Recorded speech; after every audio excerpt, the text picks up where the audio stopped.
Stock का नाम है कनोडिया केमिकल और यहां पर आपको 75 रुपए के टारगेट के साथ खरीदारी करने की राय दी जा रही है। देखिए, केमिकल एक ऐसा सेक्टर है जिसमें बहुत जबरदस्त रिवाइवल देखने को मिला है, केवल इंडिया में ही नहीं दुनिया भर में।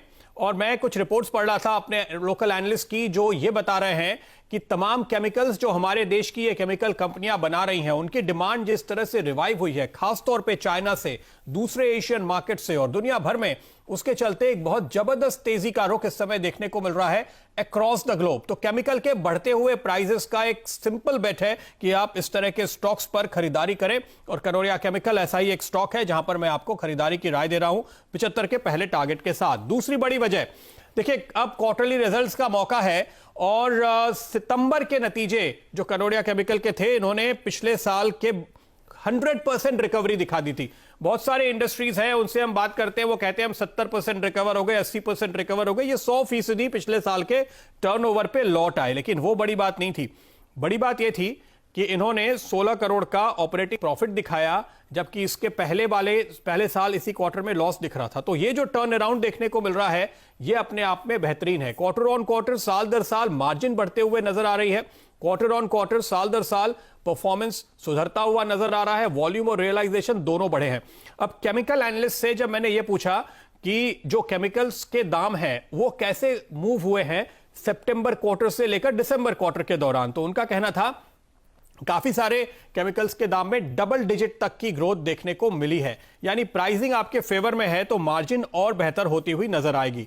दूसरा सवाल मैंने ये पूछा कि जिन इंडस्ट्री में इन प्रोडक्ट्स का इस्तेमाल होता है उनका क्या हाल है। देखिए, की इंडस्ट्रीज जो इस्तेमाल करती हैं, टेक्सटाइल है, स्टील प्रोडक्ट्स हैं, पेंट है, इनके जो प्रोडक्ट्स हैं उनका इस्तेमाल दूसरे बिल्डिंग मटेरियल वाली कंपनियां इस्तेमाल करती हैं, बिल्डिंग प्रोडक्ट्स वाली कंपनियां इस्तेमाल करती हैं। घूम फिरकर ये जो वुड वर्क्स वाले प्लाईबोर्ड कंपनीज हैं उन सभी तक जाता है। बहुत बहुत बड़ा रेंज है उन कस्टमर्स का, और इन सभी कंपनियों में बहुत ही जबरदस्त डिमांड देखने को मिल रही है। खासतौर पे पेंट और बिल्डिंग इंप्रूवमेंट वाला जो सेगमेंट है, उसमें आप देखिए रियल एस्टेट में जो तेजी आई है उसके चलते बहुत तगड़ा उछाल देखने को मिला है। तो वो एक बहुत बड़ा पॉजिटिव है और बाजार इसको एंटिसिपेट कर रहा है, इसलिए आपको यहां पे प्री रिजल्ट बाइंग होती हुई नजर आ रही है। पर नतीजे के बाद आपको और भी बेहतर पुश दिखाई देगा, ऐसा मुझे भरोसा है। क्यों? क्योंकि आप वैल्यूएशन देखिए। एक बात जो मैं इन तमाम स्मॉल कैप कंपनीज पे जिन पे हम रिसर्च करते हैं और आपको बताते हैं, मेरा नजरिया ये होता है कि इमीडिएट ट्रिगर क्या है ये मैं आपको बताऊं और साथ ही साथ आपको एक बड़ी तस्वीर भी बताऊं।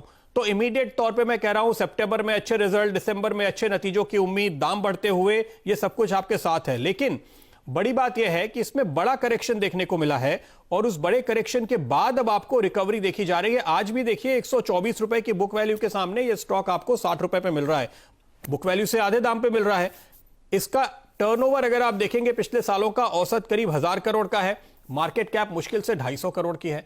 तो वैल्यूएशन के लिहाज से आज भी यह स्टॉक काफी सस्ता दिखाई देगा, और जो टर्न अराउंड इसने अपने परफॉर्मेंस में दिखाया है, नतीजों में दिखाया है, वो अभी तक आपको प्राइस में आता हुआ दिखाई नहीं दे रहा है।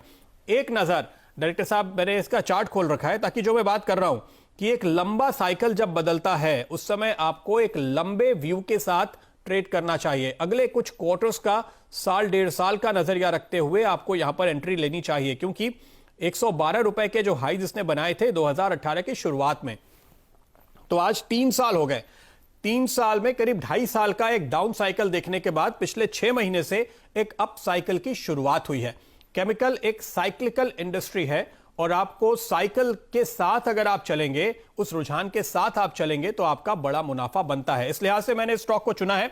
शुरुआती टारगेट 75-80 के करीब मुझे आते हुए दिखते हैं।